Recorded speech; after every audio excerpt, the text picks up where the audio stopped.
Салам достор, менин каналыма кош келипсиздер. Бүгүн сиздер менен 30 минутада даярдалчу аябай сонун даамдуу, жуп-жумшак болгон торту даярдайбыз. Курамы көп деле нерсе керектелбейт курамына. Аябай оңой жана үй бүлөңүздөргө сөзсүз түрдө жагат деген ишенимдемин. Андыктан видеону акырына чейин караңыздар. Биздин чуңкур идишибизге 3 жумурткабызды жарып алабыз. Сахарды кошобуз.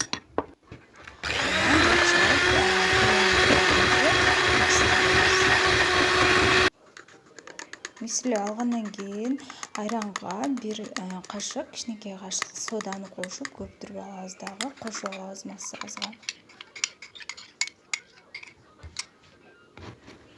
Андан кийин аралаштырып чыгабыз.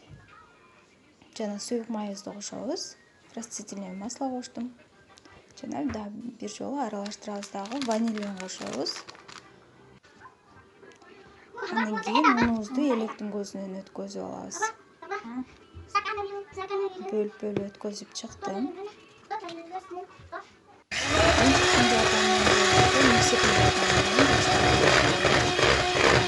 Андай бөлтөкчөлөр калбашы керек. Бизде ушундай суюк масса пайда болду. Эми пергаментный бумага түшөп, ушундай кылып жайып чыгабыз.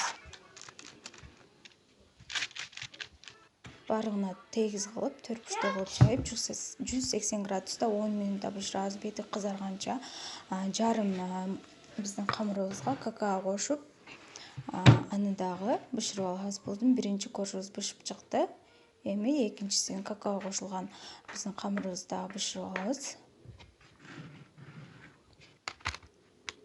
Бышырып алгандан кийин муздагандан кийин ушундай эки чекелерин кесебиз, ашыкча чекелерин кесип, оңдоп алабыз формасын тегистеп. Ортосунан бөлөбүз. Жана какао кошулган биздин тестабызды дагы ушул сыяктуу кылып ортосунан бөлүп, чекелерин кыркып чыгабыз. Бизде ошондо 4 кош чыкты.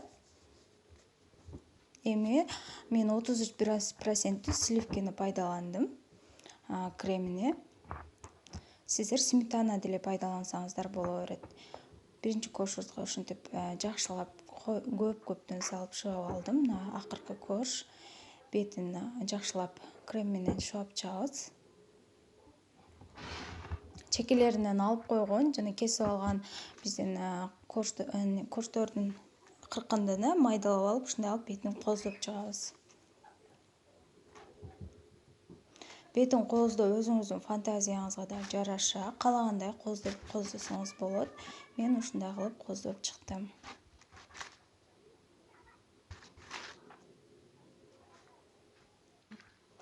Эми сливкинин калганы менен ушундай бетин насатканын жардамы менен кооздоп алабыз.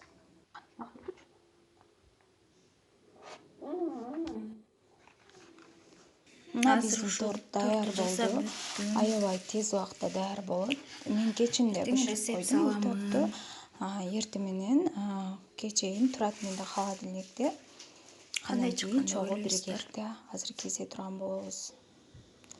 Менде таң аткача турду, кечинде жасап койгон тортум аябай сонун жумшак болду. Крем да өзүнө сиңирди. Кесилип жатканын караңыздар. Өтө жумшак. Ушул рецепт менен сөзсүз түрдө жасап көрүңүздөр. Сиздерге дагы семьяңыздарга, үй бүлөңүздөргө сөзсүз түрдө жагат деген ойдомун. Балдардын сүйүктүү тортторунан бири. Ушундай бизде аябай сонун, көрүнүшү да сонун, өзү да сонун. Сиздер менен болгон Жайнагүл.